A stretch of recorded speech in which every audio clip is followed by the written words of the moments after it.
Pasok ka sa akin teritoryo, eto lang ako nandito. Hindi ako manggogoyo, promise walang halong goyo. Nandito lang naman ako sa kung saan kanya-kanyang ahon sa daan ang naging daan. Kanya-kanyang kilos para sa ikakaraos. Kahit na buhay ang nakataya at sarili ginagapo. Sabi nila para sa pamilya ay ginagawa.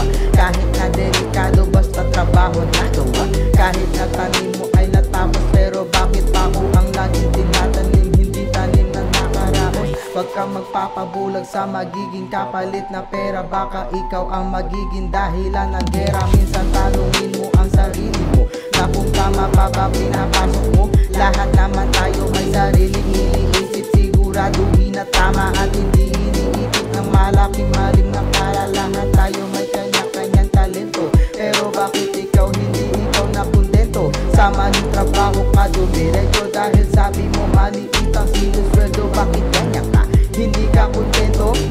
Nasa huli ang pagsisisi, wag sisihin ang sarili. Ikaw ang mag-iisip kung babaguhin ang sarili. Hindi to sagot sa kahirapan mo. Kung nasa maling daanan ang dinadaanan mo, sa maling direksyon ka patungo. Saan ka ba patungo? Mag-ingat ka baka sa ibang direksyon ka mapatpag at tumungo. Anak mo at asawa mo ay inaasahan. Pag uwi mo may dala ka laruan at pasalubong, pero nasa lubong nila ay iyong mukha na namamaga at namumula. At sinabi mo tumakas na ng bahay dahil sabi mo na buhay na nila ang susunod at anak mo susunod.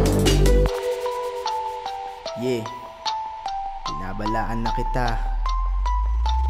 Huwag mo tangkain at pasukin ang trabahong mali. At huwag ka